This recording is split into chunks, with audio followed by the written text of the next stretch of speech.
కాసే పూసే చెట్టుకు బరువు కదట. చెట్టుగా కాతగాయని ఆ చెట్టుకు బరువు కాదు. కన్న తల్లిదండ్రికి 10 మంది పిల్లలు కానీ ఆ పిల్లలు బరువు గారు. ఒడిగట్టుకొని అడక్క తిని ఎట్లయినా కన్న తల్లిదండ్రి అయితే పెంచి పెద్ద చేస్తారు. కానీ వాళ్ళు ముసలి ఏజ్కి వచ్చి వాళ్ళు కట్టెబట్టుకొని నడిచినప్పుడు అనారోగ్యాల పాలు ఉన్నప్పుడు ఆ 10 మంది పిల్లలు కలిసి ఈ తల్లిదండ్రిని సాదే ఓపికే లేదు. వాళ్ళ పిల్లలు వాళ్ళ కుటుంబం వాళ్ళు మంచిగా ఉంటే చాలు. వాళ్ళ పిల్లల్ని వాళ్ళ కోడి కదా కడుపు కిందకి ఎట్లా తోడుకుంటుందో వాళ్ళ పిల్లల్ని వాళ్ళు ఉంటే చాలు. మీరు చిన్నగా ఉన్నప్పుడు కూడా మీ తల్లిదండ్రి 10 మంది పిల్లల్ని కూడా గదే కోడి లెక్క కడుపు కింద పెట్టుకొని సాగింది కదా. మరి ఇప్పుడు తల్లిదండ్రిని చూడడానికి వెనుక ముందు ఆడతారు.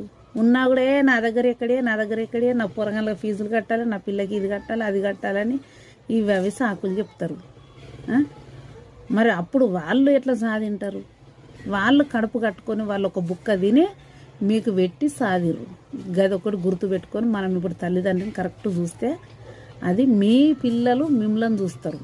కరెక్ట్ అనుకున్న వాళ్ళు కామెంట్ బాక్స్లో కామెంట్ చేయండి. కరెక్టా కాదా? బాయ్ మరి.